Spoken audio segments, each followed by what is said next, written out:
I haven't done a video for a couple of days now because I wake up in the morning and I can't think of anything to say. But then yesterday was cold. I was up quite high again, I think about 1,300 meters, and the sun was shining and it was very lovely, but there was a fierce wind blowing with a real chill in it. It was probably the coldest I've been on this trip, I think. Even with my long-fingered gloves on, my hands were numb. And I was thinking back to that day when I had to stop to buy those gloves, and I got to philosophizing, as I often do when I'm cycling, and I started thinking about time and how our perception of the passing of time is influenced by where we are and what we're doing as those seconds tick by. At the moment, I'm very much living on touring time, which is not something specifically to do with cycle touring. It's just what happens when you're intentionally lost. When you put yourself in a situation where you don't have a schedule, there's nothing that you particularly have to do, nowhere you particularly have to be, and yet your time is filled with experiences. The first thing that happens is you very quickly lose track of where you are in the framework of time. So I have a vague idea of what day of the month it is. I've no idea what day of the week it is, because I don't really need to know. So that stuff just falls away. What's more interesting is what happens to the actual hours and minutes, and the difference between how they appear as you experience them and how they appear as you look back on them later. I get up every day and I get myself together, I get moving, and I check the time, and it'll be 8 or 9 or 10, but I'll think to myself, oh, this is great, I've got the whole day ahead of me, this whole vast span of hours. And I'll start pedaling, and before I know it almost, it's 11 o'clock and I'm thinking about lunch. And then it's 1 o'clock and I'm having lunch. And then it's 3 o'clock and I'm thinking about dinner. And then it's maybe 6 o'clock and I'm pitching the tent, and that's the day of cycling done. The hours have just kind of evaporated as soon as I came into contact with them.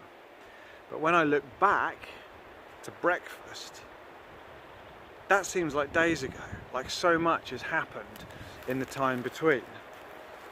And if I look back at things that happened weeks ago, like stopping to buy new gloves, that seems like months ago.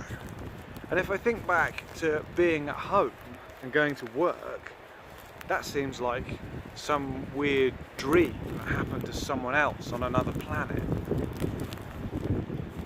Compare this to normal time, to real life time, when I would get up, go to work, come home, eat dinner, potter around, go to bed and repeat.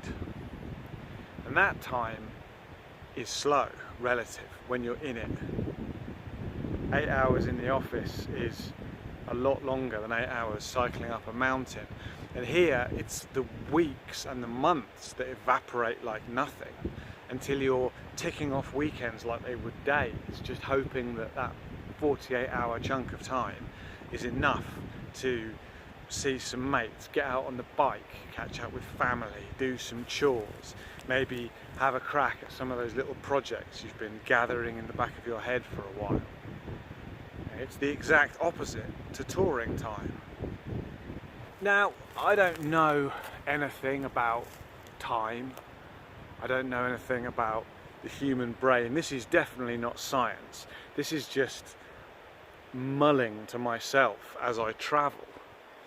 But I like to imagine that there's a part of your brain whose only job is to keep a journal of your life. So everything that you do, everything you see, every experience you have gets noted down in a big book by this little scribe somewhere at the back of your head. And he's a good scribe, but he's a little bit lazy.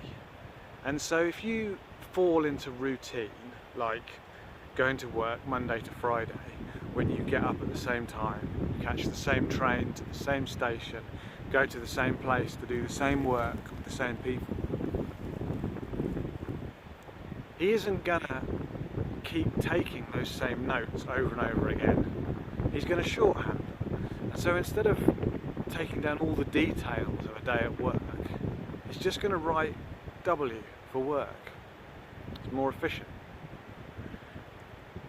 But then other parts of your brain, they're going to want to know when something happened, how long something took, how much time elapsed between two events.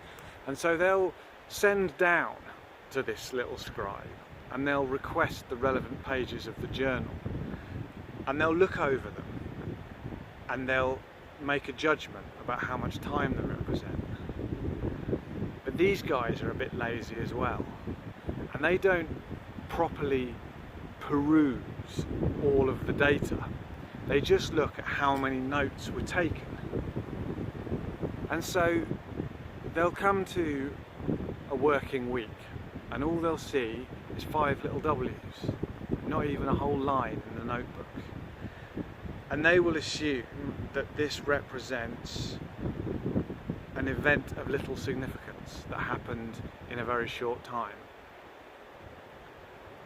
And then they're going to come to that day that you spent cycling up a fjord, and they're going to be faced with pages and pages of notes, a whole separate ring binder of notes just for that one event. There are going to be details about what you saw, where you stopped, what you ate. There'll be transcripts of conversations you had with other travellers. There'll be maps of the route. There'll be sketches of the amazing views that you saw that you'll probably never see again.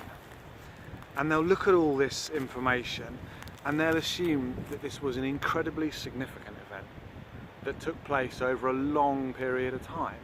And that is how you will remember it. This is why it's important to live as much of your life as possible on touring time.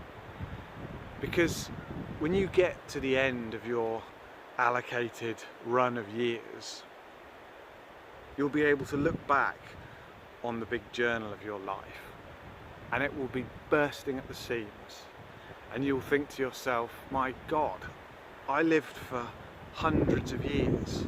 Look at all the things I saw, look at all the things I did.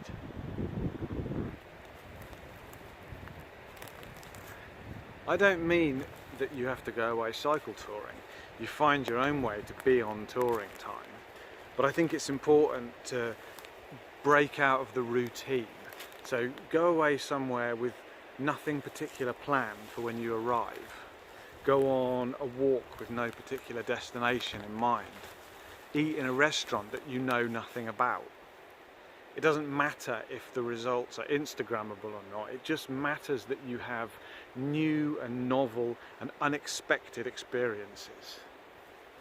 Do something that forces the little scribe in your head to drop the shorthand, to really look around and to really take some serious notes. And if you do, to you at least, the summers will all seem longer and the stars will seem brighter and the fruit will all seem sweeter. And that is my little nugget of philosophy of the saddle for today. Make of it what you will. I'm going to have some dinner.